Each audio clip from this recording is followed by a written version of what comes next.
Welcome to another edition of Expanding Mind. I'm your host, Erik Davis, continuing our conversations about the cultures of consciousness. Up top, I wanted to remind people that, of course, there's a copious archive of Expanding Minds on the PRN FM internet dial, as well as my own technosis.com website. And if you want to listen to some recent episodes by phone, feel free to call in 1-701-719-0890. 701-719-0890 to listen through your phone in a handy-dandy way. One of the many paradoxes of being a thinking, or trying to be a thinking, soulful being in our world today is that one recognizes that your sort of inherited opinions and responses to the world are in many ways programmed by perhaps by biology, by sociological forces, by culture, by your heritage, your privilege, your race, your situation. And so you start to use your reason to maybe critique, deconstruct, interrogate, use rational means to begin to understand how you function. Maybe you look towards cognitive science and you start to recognize things like confirmation bias and how we tend to go towards information that confirms our own opinions. So in starting to develop this critical self-consciousness, as you try to become more politically aware, as you try to wake up as a person, to become more conscious of the various forces that push and pull you as an individual, as a political actor, you use reason, right? You got to use rationality. You have to think about cognitive science. You have to think about critical models of how sociological forces impact psychology, et cetera, et cetera, et cetera. But the paradox, and this is what I'm getting to, is that even as you use your reason and your rationality, which are not the same thing, to deconstruct your inherent subjectivity, you find that you're actually open up a whole realm that seems, well, I won't say irrational, but let's say irrational, that the old specters seem to return. Suddenly, dreams and ghosts and intuitions and animist forces and demons and spectral possibilities and fiction to life. Suddenly all this strange stuff comes spilling through your own experience, and you realize that reason or rationality only gets you so far, and that you're also in trying sort of fencing with specters in this suddenly no longer exactly reasonable or rational world. And I think that reflects a general factor about our contemporary situation, our modernity or post-modernity, which is that the engines of enlightenment, reason and rationality, or at least rationality, have a peculiar capacity to produce radically irrational situations, even dark and spectral ones as well. And so it becomes a very challenging field to navigate. And I would have to say, for people who resonate with what I'm saying and are seeking some handy tips, perhaps a handbook or two, you could do very much worse than the dictionary trilogy that was created by our guest today, the Viennese hypermedia researcher Konrad Becker. And he's written a number of books and done music and presentations, performances. He's quite an eclectic mind and soul. But some of the easiest ways to get a hold of his stuff are these three dictionaries he did: the Tactical Reality Dictionary, the Strategic Reality Dictionary, and the Dictionary of Operations, which has an introduction by Hakim Bey and a conclusion added by Bifo. And these books are remarkable. Just to read a little bit from the table of contents from the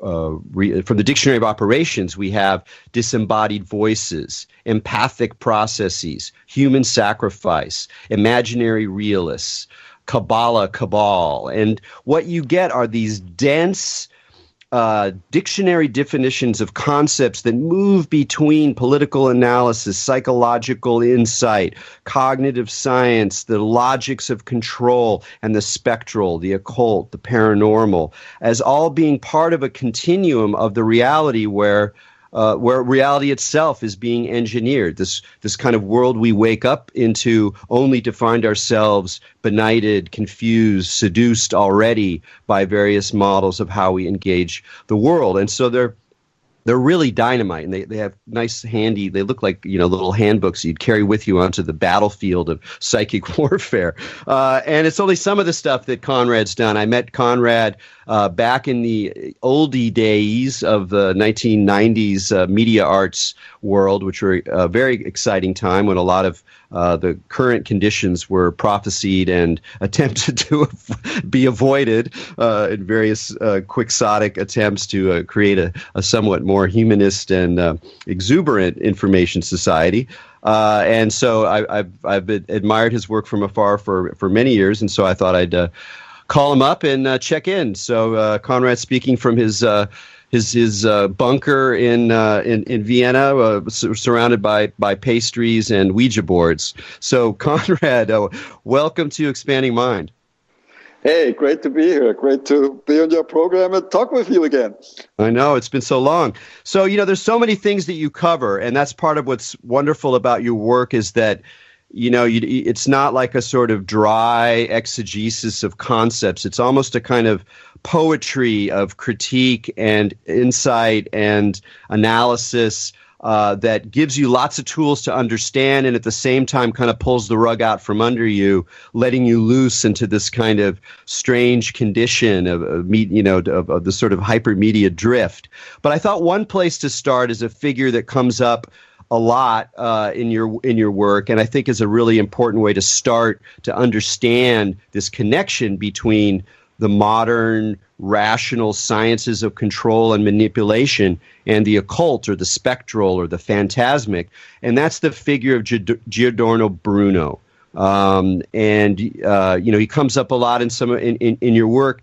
And what is it about Bruno and his concepts of how magic works, what magic really is, that helps us see this connection between our modern science of propaganda and manipulation and this spectral world of the phantasm?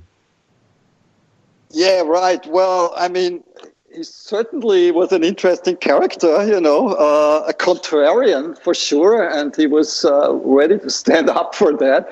But apart from that, he was an interesting figure because he kind of thought about manipulation and magic in a very, let's say, modern way. You could think of him as like an early theorist of mass manipulation.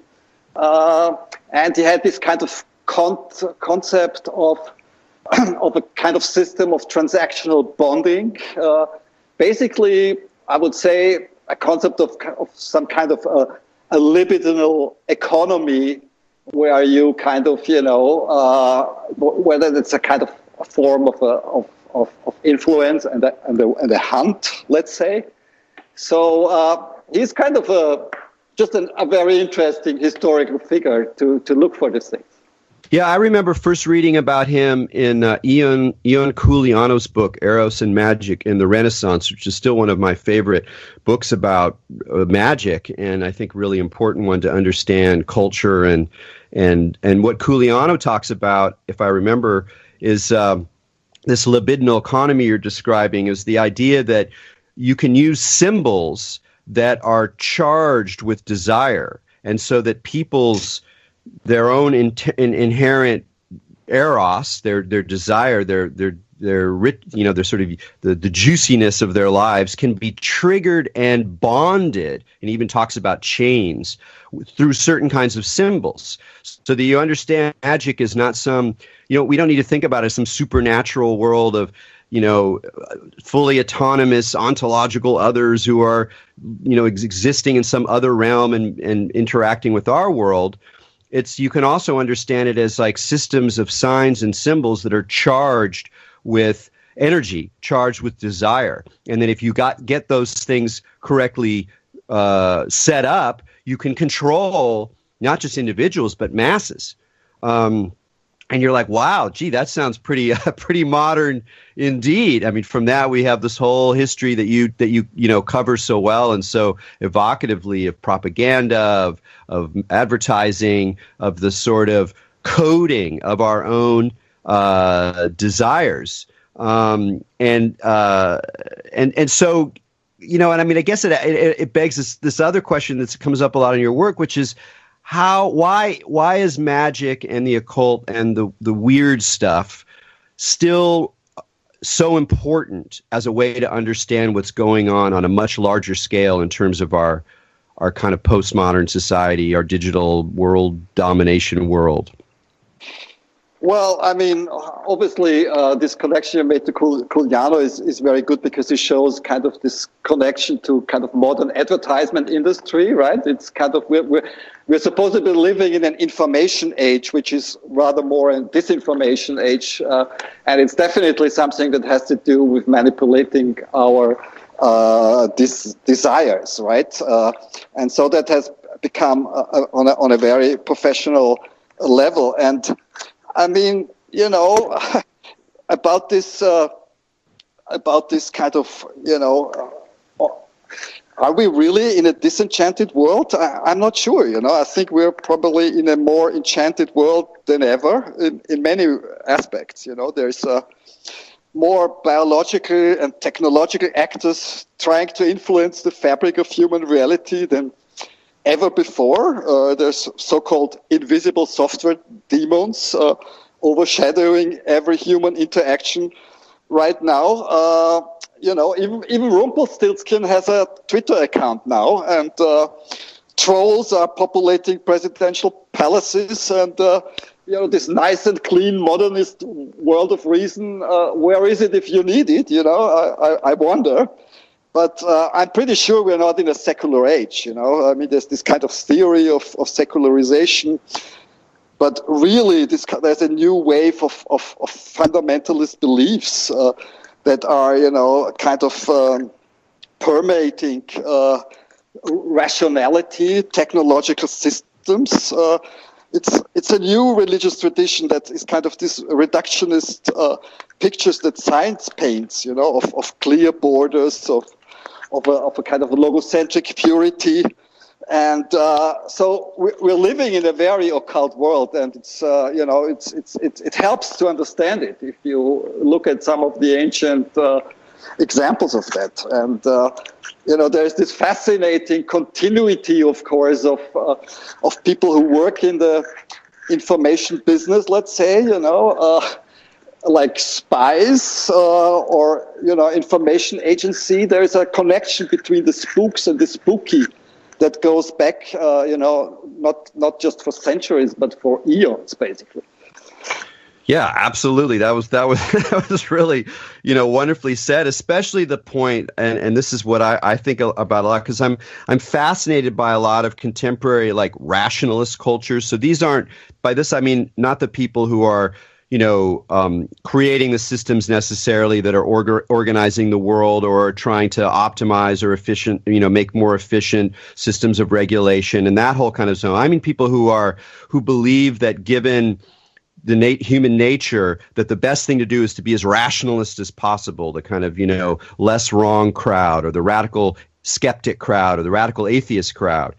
And what's fascinating to me about them is that if you read the material, and this is not true for all of them by any means, I don't mean to generalize, but still, if you look at it from a certain angle, it really just looks like another religion. And in fact, in some ways, it can drive people to like really kind of very imaginistic positions. And so even the attempt to get out of the irrational human nature through reason or rationality itself becomes kind of part of the enchanted world. And just one example is if we start thinking about memes, right? So that's a big part. That was a big part of the alt-right, a big part of the American election, the memes, Pepe the Frog, and this kind of meme magic that was going on. It's an interesting phrase, meme magic. Okay, why? Well, because on some level, the idea of the meme is a very social scientific, very rational notion. Just like there's genes, there are these units of cultural meaning, of language, of signs,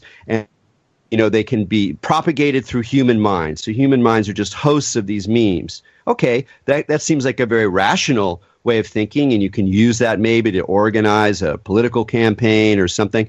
But if you think about it with these enchanted lenses, these we have never been modern lenses, you go, those memes are just like, they're little agents, they're little demons, they're little creatures, or virtual spirits that inhabit your mind stream. And if you take them in and you buy them, then they're going to parasite off of you. It suddenly becomes really magical once again, and it's almost like you can't escape these sort of spectral realities, even though the mainstream world seems to pretend that we're in a secular age and that we've transcended them. It's a very weird paradox. Yeah, definitely. I mean, this whole thing with rationality is not just a myth, but really a big swindle, kind of. And we are kind of recently, our group has been working on this kind of digital rule systems, how rationality is encoded in let's say, algorithms. And one of our speakers, their title was "Algorithms Are Not Angels." So he obviously wanted to make a point, that these invisible rule systems don't just come from heaven, I would actually make a point that they come from hell, because there's actually, people don't understand that there is different forms of rationality. And, we could just say that this one comes from hell, that is encoded in a lot of what is now our technological systems. Yeah, well, let's go into that a little bit more. And I also want to say before we embark that people can look for one of the programs that the World Information Institute has put together, which is one of Konrad's groups, called Painted by Numbers.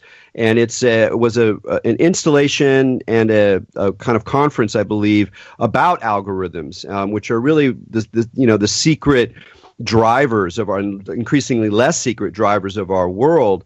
But one of the wonderful things about Painted by Numbers is online. There's some great videos with a lot of very, very smart people who are introducing really important ideas about the limitations and the assumptions that are programmed into algorithms. Because like so many, this is one place to start with a question for you, Konrad. It's like so many aspects of contemporary ideology or the digital ideology is that algorithms are presented as if they're kind of, perfectly rational efficiency machines, when they're actually encoded with all sorts of assumptions, of axioms about what human beings are, about what the good is, and yet we're handing over more and more power and decision-making power in particular to them.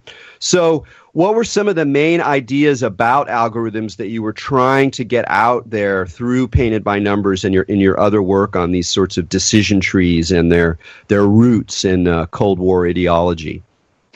Right. Well, I mean, one reason, obviously, because our group is kind of dealing with the question, what is technology doing with culture and our minds for a long time, right? And algorithms are kind of so much embedded everywhere, and we don't seem to notice them, but obviously we know, every time we go to social media, there will be an algorithm sort of doing something for us, basically shaping our cognitive environment. And so there's a lot of things that have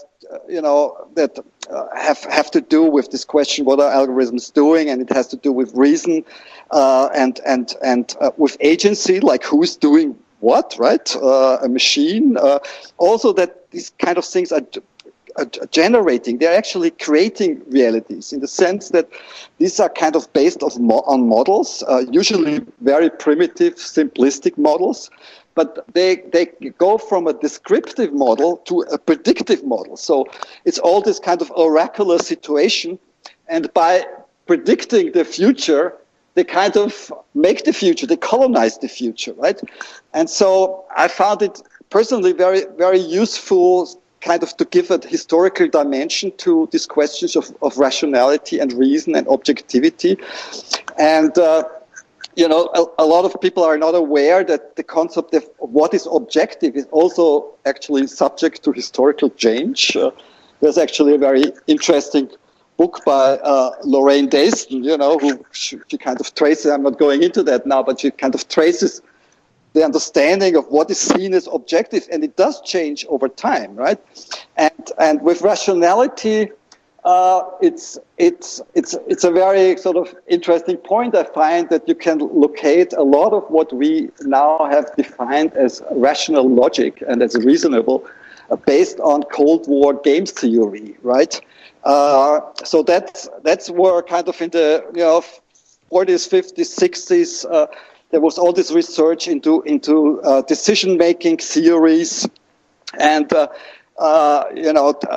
game theory came up, and that's obviously very much related also to our whole understanding of economics, or what we have now as neoliberal economics. And the interesting point, when game theory in the Cold War, everybody knows the term MAD, this kind of Strangelove term, which is short for mutually assured destruction. And, if that sounds already quite bad, it was actually just a stepping stone to something called NUTS, and NUTS is short for using nuclear utilization target selection. So it actually means using bombs, to kill everyone off. And with this, I'm just personally fascinated that this is kind of such a historic point where at the same time when there was this militarization of outer space, with transcontinental ballistic missiles and all this stuff, there was this kind of surge to colonize inner space. The whole psychedelic revolution happened in that time, right? With all this kind of synthetic psychedelics being produced in the same military laboratories. It was about, applying techniques of brainwash, of lobotomy, of splitting the brains, and actually splitting the social atom also, not just splitting the atom itself. So a lot of these kind of social systems and theories of action come from a totally paranoid sort of war situation. And there's also actually an interesting book by Lorraine Daston, the same also, How Reason Lost Its Mind, The Strange Career of Cold War Rationality, that kind of describes a little bit this really weird environment that sort of created the spirit of the control systems that we're subjected to now. Yeah, I think one of the points that really set off a light for me when I was doing kind of similar research is how some of these game theory ideas, they model decision based on the idea that the actor who's making the decision is purely self-interested. And so there's a kind of assumption about what when you apply to human behavior, like what human beings are doing, and that those models are now incredibly widespread throughout neuroeconomics, through all this cognitive science, through all of these marketing mechanisms. It's just this massive distribution of this a kind of model of how selves or how individuals choose or what their motivations are. And it's like it's like, again, it's that place where description becomes prediction, where the algorithms are already acting as if we are like this, and it kind of crushes the possibility that human agency itself can be different. That we can act collectively, that we can act out of with exuberant chaos, we can act with radical passion. All these other modalities become kind of boiled down to this simple model. But if you talk to people who are in social science or in marketing or whatever, it's just absolutely fact that this is just the way things are, and that the only way to model how human beings behave is according to this kind of competitive concept of the self-interested self. Yeah, that's kind of really weird. There's this kind of concept of a so-called rational citizen that's kind of this set theoretic definitions, right? And basically all these formula exclude any social utility. So anything that's nice for humans is not part of the formula. So it's kind of basically anti-human formula, right? And it's based on a so-called objective science, which is sort of representing this absolute truth of given universal laws. And so there's actually no necessity for any humans involved in the formula. Yeah, it's very so. Talking a little bit more about algorithms, do you get the sense that people are starting to kind of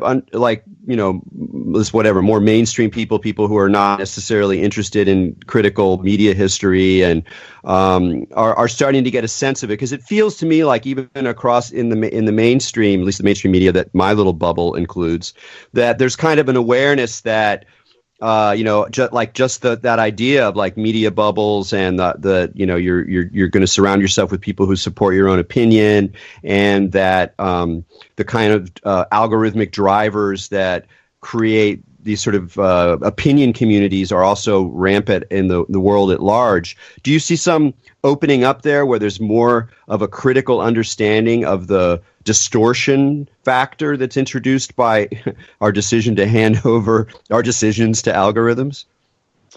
Well, actually, people are still surprised to hear that algorithms actually have a bias or that algorithms can be racist. I mean, of course. I mean, how would they not be racist, if they are actually produced within a racist system, And even if you have an algorithm, that would tell you something useful, if the owner of the algorithm doesn't have any profit, then this algorithm wouldn't tell you, And it goes much further than just kind of, this kind of strange social filter bubbles. It's kind of related to, things like health insurance and,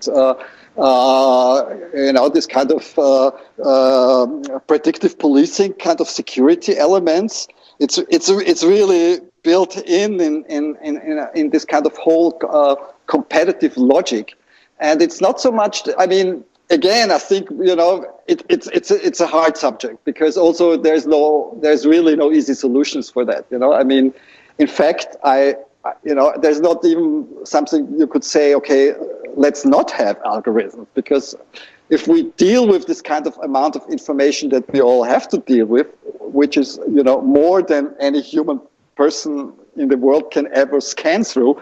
So you want filters, right? And I mean, I come from this background of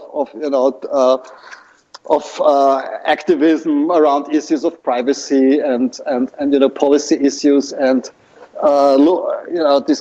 it was very hard on that level, and the copyright and all this issue with algorithms.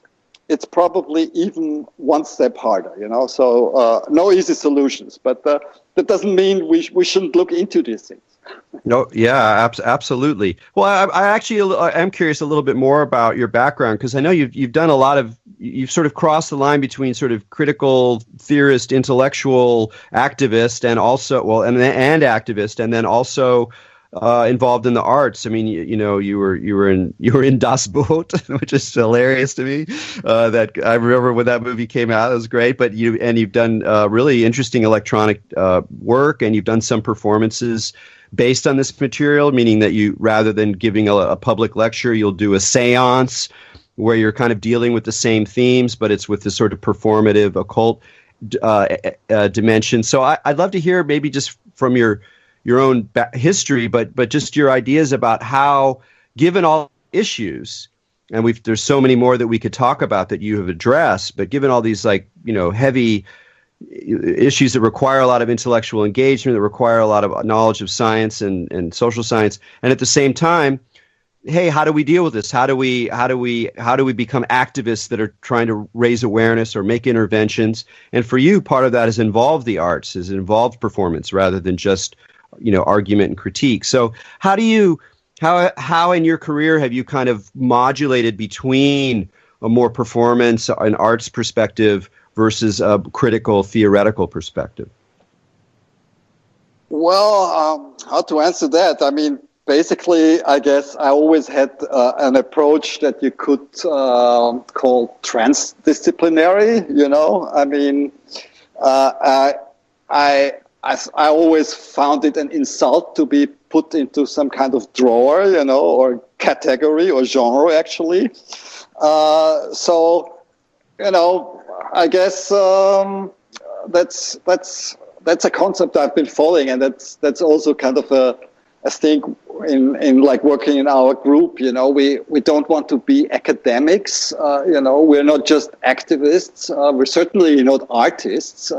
So I mean, this kind of idea of keeping things open, that was always an interest of me. And I mean, sometimes it comes across as an anomaly, I guess, but I have no problem with anomalies. So. That's well put. That's why it should be that's a good tag for someone. I have no problem with anomalies. But I'm curious. Tell me a little bit about if I had gone to the seances that you did around the theater of operations when the Dictionary of Operations came out. What did you do in these performances? Well, I'm kind of. I'm kind of doing also crossovers, between lectures and performances and all this kind of stuff. And well, I have this kind of interest in the history of illusionism from the very old days. There's kind of Heron of Alexandria. Who built these extremely interesting high-tech magical machines, to impress people in temples, to the magical soirees of a Robert Houdin in Paris in the 19th century.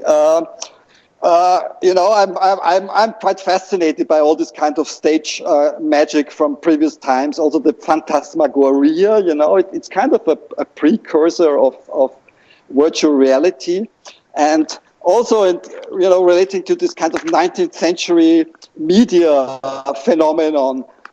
It was kind of really strange because on some of these stages, this was kind of a showcase for high tech, in the sense that you should see X-ray on stage, or this kind of more Frankenstein type of things where dead bodies were made to dance by electricity, and then there was kind of the thing where the medium was the message. There was this kind of mediums in the sense of, usually ladies. They had this kind of mysterious erotic performances producing ectoplasma, oozing out from their bodies.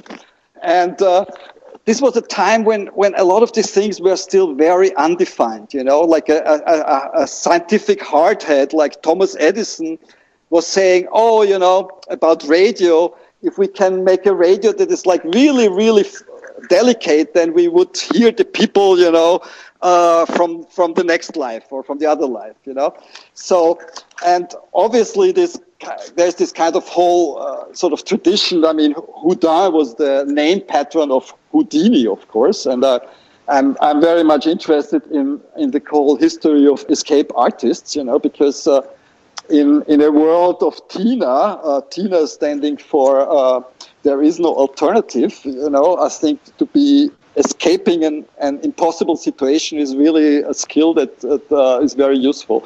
So again, that's kind of the whole situation and so I had a female medium, a young singer, who was kind of channeling information related to the theaters of possession and the control of object and subject, and about zombies and about ghosts, and that was all in a setting where tables were hovering over the stage and basically kind of a smoke and mirror situation. And you already understand I love smoke and mirrors.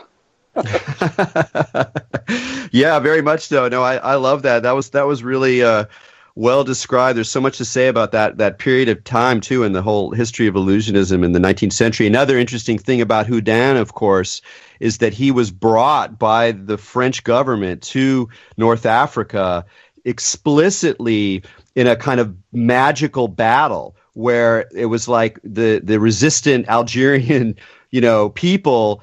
They had their own magic workers. They had their own sheikhs, their own sort of mystic, powerful political leaders. And so it was sort of like that Western illusionism, which could both create these effects and then claim to be merely a rational manipulation of fallible human psychology, that was sort of pitted against these more traditional magic users, and it gets so tricky once you start looking at this boundary that never stays still between rational manipulation and the kind of seduction by the unconscious, and so it's great that you play on that line, and it comes through the text very much as well, where you're reading intellectual material. It's cognitive, it's conceptual, it's critical, and at the same time it starts to get very weird and very kind of spooky in a way, and that. To me, that triggers something else that you've been working on. I know that it's also a topic we've dealt with a lot on the show. It's a fascinating one. Is this blur between fictions and reality? How fictions take on reality, in human culture in general. Look at history of religion or whatever. But today, that whole magic, if you will, or the kind of way in which fictions can be thickened into real actors. On so many different levels is almost being like consciously exploited in all these different levels. So I know you've done some recent work on the fiction and reality connection. What are some of the ways that you approach this topic? Yeah, right. Well, I actually that's a good point that you made about Houdin being sent to Algeria in the colonial war as a sort of secret weapon, right, with his illusionism. And I'm certainly very interested in this concept of kind of a magical imperialism. And incidentally, the term magical imperialism was coined by a certain John Dee, right, in the 16th century, basically, and that's one of a key historical figure that shows this connection between this kind of modern information influencing business to the ancient spooks and spies, who were usually very informed scientists of their time. They were cartographers, they were stenographers, cryptographers, all that kind of skills. And with John Dee, it's very funny that he had this concept of establishing a global wireless communication network based on angelic script, sort of kind of encrypted communication. So, again, I think, with the modern forms of political control and restrictions management is very much based on concept of fear and longing, and that kind of goes back to Giordano Bruno, I guess. It controls our movement. It controls the way how we can think. Actually, I read a piece from you that I remember about Lovecraft, where you were saying that for Lovecraft, it's not the sleep of reason that breeds monsters, but reason with its eyes agog. And I think that's very much describing it. We kind of in this kind of magical control systems with our eyes wide open. And on another note, there's actually a very nice documentary movie from Adam Curtis called The Trap. And it shows how a simplistic model of human beings as self-seeking robotic creatures kind of defines our ideas of freedom, of our ideas of what we can do in this world. And that's kind of, a very abstract form of how our, existence in this world is limited. And I guess that's a little bit magical. Yeah. Well, I'm curious how Adam Curtis's films really kind of blow my mind. It's still like, I have issues with certain ways in which he tells stories, and I'm more, he doesn't like the West Coast hippie stuff too much, and I'm a little bit, that's kind of my tribe. So I'm a little resistant to some of his way that he writes off that side of things. But I love that. I love the stuff that he's done, and it kind of blows my mind that he's been as successful in the quote unquote mainstream as he has, that he's been able to continue to fund these documentaries that it's from certain angles almost, I'm not saying they're like conspiracy theory, but they're definitely counter normative, and yet he's still managed to kind of make them in a way that a lot of people pay attention to. Do you have any do you have a better understanding of how he's managed to pull that off? I mean, it seems like he's been very successful with some similar ideas or some critical ideas that you're talking about. Well, yeah, I mean, it's kind of, in a way, you're not the only one that is astonished that he's out there, right? I mean, I don't have any truth about this. I'm just understanding that he somehow got in this position to basically mine the archive of the BBC, which is obviously a great position to be in. And, I mean, probably people take it on different levels because, maybe some people see it just as kind of a video essay on a more aesthetic level. But I definitely think that he puts these things together in an extremely, sometimes speculative, of course, and people say, okay, there is sort of gaps in between, but that's, in my view, that's not the point. I think he does a very good job. I don't think he's exactly mainstream, if you have if you do a good work and you have access to the BBC archive, you're kind of bound to have sort of an audience, and obviously they didn't kill him off yet. He's still happily working in the archive, I understand. So, and I don't think there are too many people who kind of take up this, way of looking at the world, and he takes up a lot of the things that we both have now been talking and that I've been researching over the years, and I'm very pleasantly surprised. But I don't think he's actually there's surprisingly lots of people who don't know him. Let's put it this way. That's fair. That's fair. That's fair. One of the things that made me think about his stuff and yours is one of the reasons I think it's so important is that without models for how to occupy this space where you are critical of these mechanisms of control, which implies that you're also critical of how your own reactions are programmed, and you start to have to develop your own sort of critical understanding of your own experience, that it's very easy for people who start to ask these questions, who start to tune into these systems of control, who start to wonder about the real form that power takes in the world. It's very easy to get sidetracked into what, for lack of a better term, I'll call conspiracy culture. And it's hard to exactly where do you draw the line between Adam Curtis documentary and conspiracy theory, or your work and conspiracy theory, but the line is there. And I think what's happening to a lot of people now, one of the reasons we're seeing this rise of conspiracy is not that there's so much false news, or that people no longer trust the mainstream media. Yeah, those are factors. But I think part of it is also that people are waking up to the ways in which they are controlled. Their decisions are controlled, their psychology is controlled, but they don't really have the kind of magical critical sophistication to be able to ride that awareness and not sort of seek the kind of satisfaction of a fixed story about who's actually in control.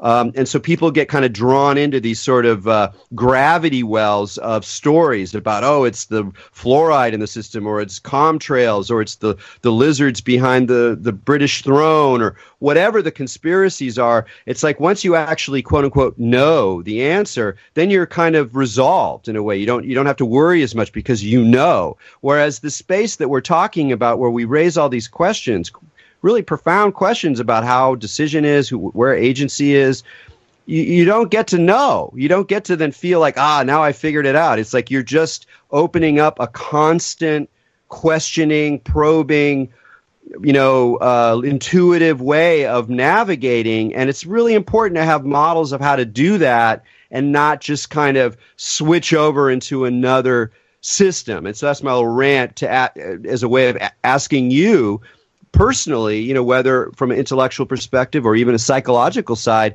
how the temptations of paranoia and conspiracy have sort of functioned for you as you've done the kind of work that does lead a lot of people towards really intense forms of conspiracy or paranoia, which you've clearly kept at bay in your own work, and yet you've been doing this long enough in a scary enough world that undoubtedly you kind of have felt these tendrils. So I'd love to hear how you kind of manage that side of doing the sort of research that you're doing.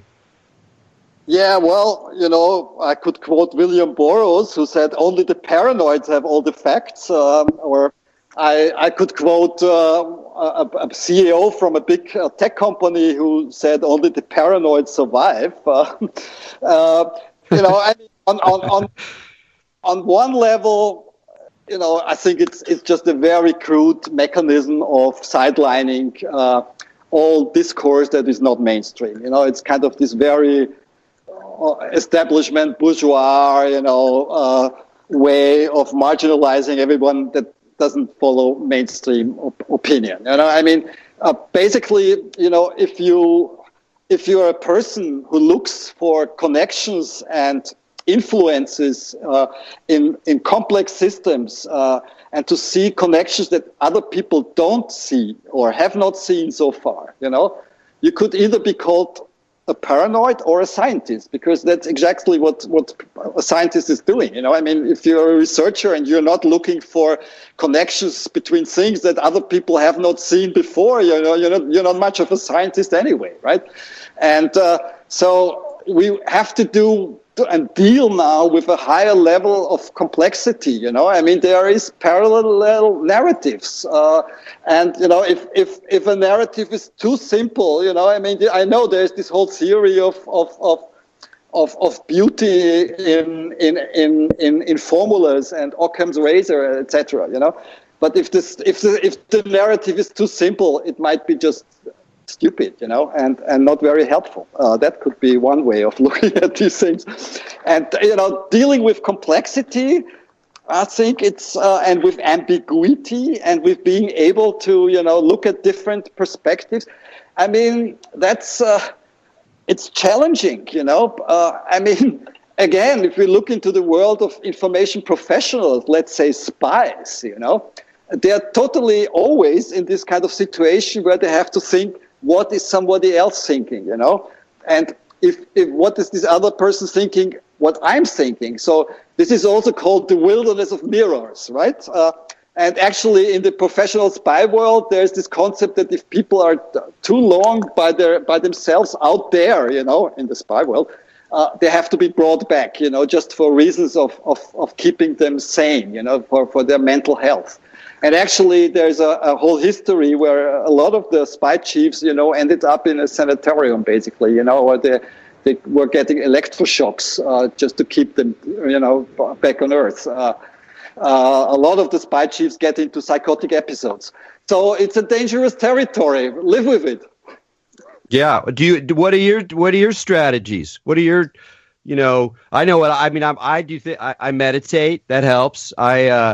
I allow myself to go crazy sometimes. I make a little room where I can go paranoid or whatever, and I go, okay, you can go here for a while. And, I have these sort of mechanisms to keep myself, I think, reasonably sane as I deal with this degree of complexity and trying to draw these connections and still respond to the world.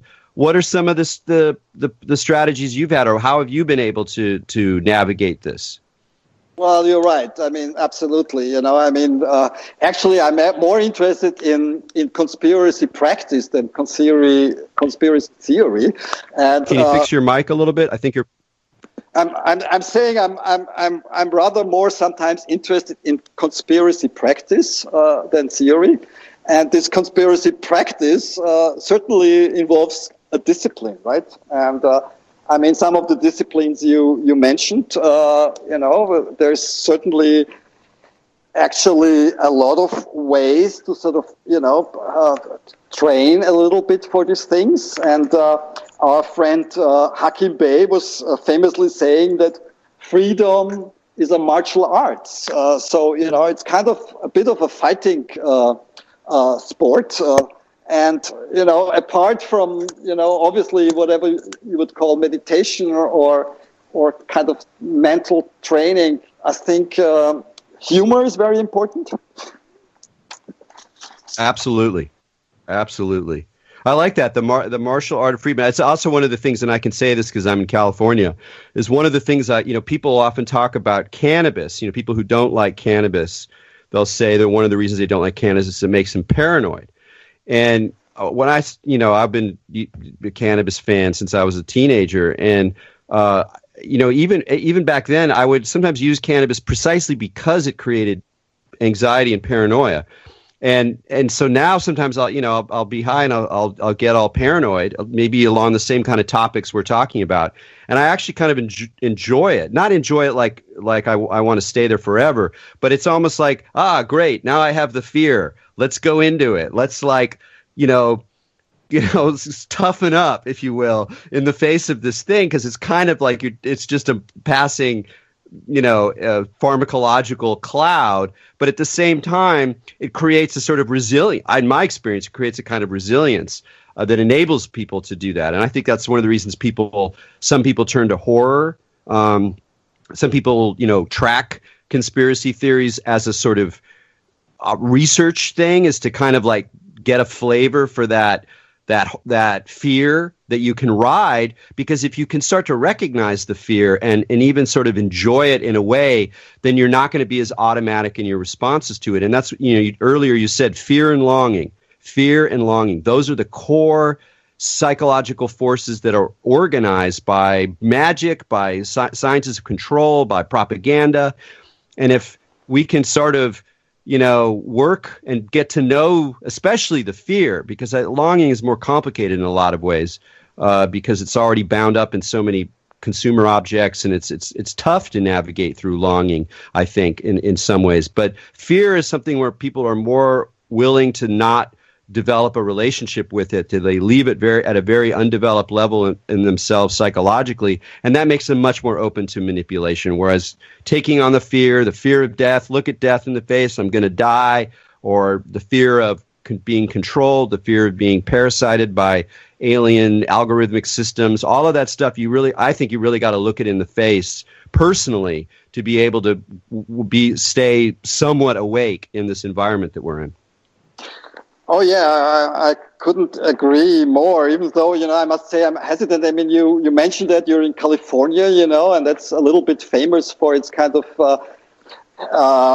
let's say, maybe hippie-based industry of self-realization that, sometimes becomes a little bit of a disgusting banality, and is related to some of the problems we have. And we talked earlier about this kind of person, of this concept of self-interest, and then there's, you jump to become an Übermensch and you basically land as a generic jerk, that happens. So, No, I don't even think you need to qualify it. California is the place of, narcissistic self-realization disease. I mean, it's a big problem, but I think that within those practices and within those frameworks, there are still a lot of resources for resilience and critique that are maybe not as obviously on the surface. I think it's important not to write off that whole world of practices, because I think there's again, like resources in there that people, or whatever practices in there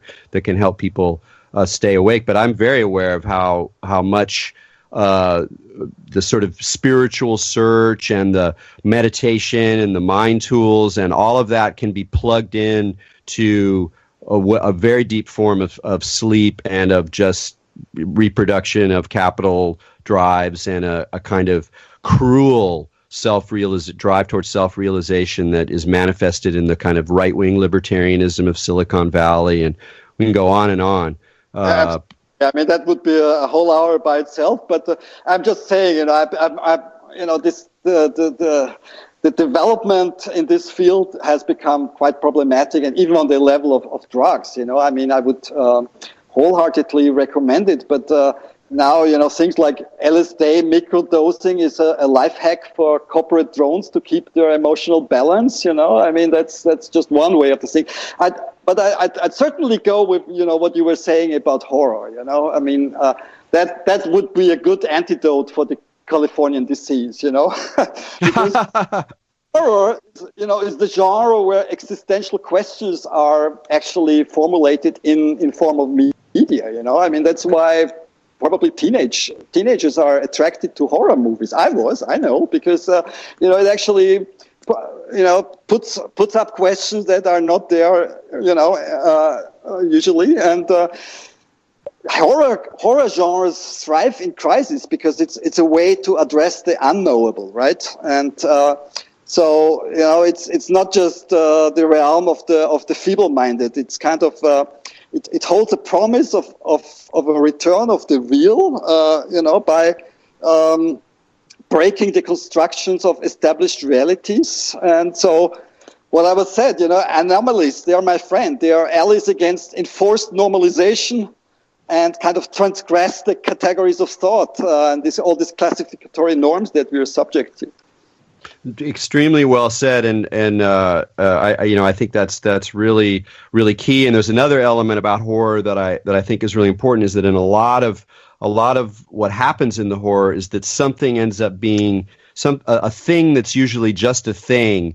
It becomes a little bit more animated, and part of what's behind, I think, a lot of our conversation is a sort of return, a kind of critical return to animism, where you recognize that things are alive, processes are alive, objects are alive, and you can have a sort of like hippie new age spin on that, like, oh yes, all the ecology is alive, and it's the ecological vision of that. It can be extremely inspiring and life affirming and enriching, and in fact, I think that's partly our loss of that worldview that has made us so alienated and screwed up a lot of the times. But if you're really going to be an animist today, or if you're really going to open up that world, you have to go through horror as well, because there's all of these algorithms from hell. There's all of these machinic golems of monstrous anti-life, you thought the thanatocracy that you talk about. That's quite deeply, deeply disturbing. And you can't have one without the other. And I think that's also part of the call of the horror film, is it's a place for people to play with or try on their kind of animist imagination. Oh, yeah, absolutely. And I mean, people talk a lot now about the blurring of the boundaries between fact and fiction. And there, as you just said, there's the blurring of the boundaries between subject and object, between things and us. And I mean, that's a classic horror theme, actually. Yeah. Well, I think we have to stop talking now, Konrad. It's the show is over. So this has been totally wonderful. It's been great to talk to you again, and I'm so happy you continue to do this work. So thanks so much for joining us on Expanding Mind. Great pleasure, Erik. Great. Okay, so that was Konrad Becker, and links to his stuff will be on the in the archive. And until next week, keep your minds open.